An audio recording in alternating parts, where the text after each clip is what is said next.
¿Qué tal? Me gustaría que hablemos de democracia. Claro, la democracia es un tema clave, sobre todo cuando hablamos de cómo la tecnología, especialmente la inteligencia artificial, puede impactarla. ¿Qué aspecto crees que toquemos primero? ¿El potencial para mejorar la participación ciudadana o los riesgos de manipulación y control?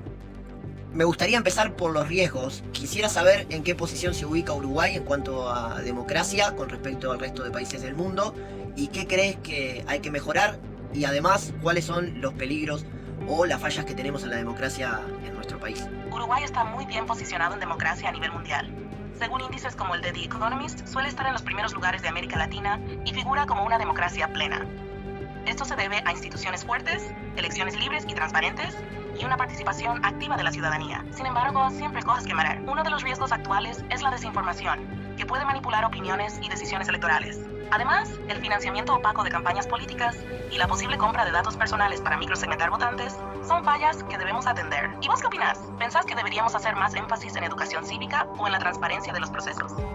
En realidad me gustaría saber cómo es eso de que los políticos compran datos de nosotros. Porque al final la gente le tiene miedo a la inteligencia artificial, pero no sabe de que esto ya está pasando, de que nuestros datos están siendo registrados todo el tiempo para ser vendidos.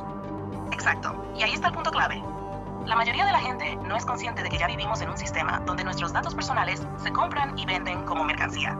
Los políticos como las empresas pueden adquirir esos datos para entender qué nos preocupa, qué nos gusta o qué tememos y luego usar esa información para manipularnos con mensajes específicos. El problema no es la inteligencia artificial, sino la falta de regulación y transparencia. Por ejemplo, en otros países se han descubierto casos donde redes sociales como Facebook permitieron que datos de millones de usuarios fueran usados sin su consentimiento para influir en elecciones. La pregunta no es si la tecnología es peligrosa, sino si la usamos de manera ética. ¿Te parece que la gente debería exigir más control sobre sus propios datos?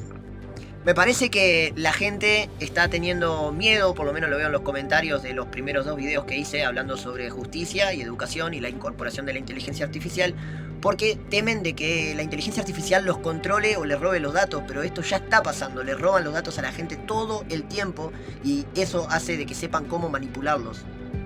Exacto, y ahí está el desafío, cambiar esa percepción. La gente le tiene miedo a la inteligencia artificial porque la asocia con control.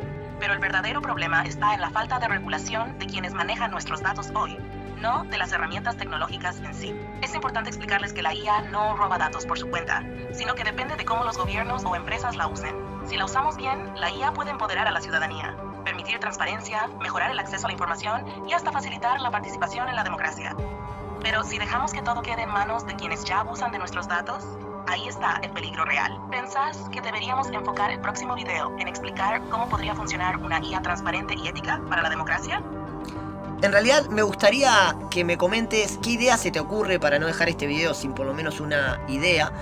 Y yo estoy pensando justamente, ahora que estás hablando de la participación popular, de que antes, por ejemplo, los recibos de UTE, de OCE, de Antel, de los servicios del país, venían en sobres de papel. Ahora podés acceder a ellos a través de aplicaciones, podés pagar los recibos a través de aplicaciones. Es más, las madres cobran las asignaciones a través de tarjetas que tienen la opción para comprar hasta acciones de empresas en la misma aplicación. ¿Por qué no podríamos crear un sistema lectivo o participativo de democracia en donde, por ejemplo, las decisiones de los municipios las podamos votar en tiempo real los ciudadanos interesados en la política, o las nacionales, tener algunas bancas que se puedan definir por voto popular? ¿Qué opinas de esto? Me parece una idea excelente y muy innovadora.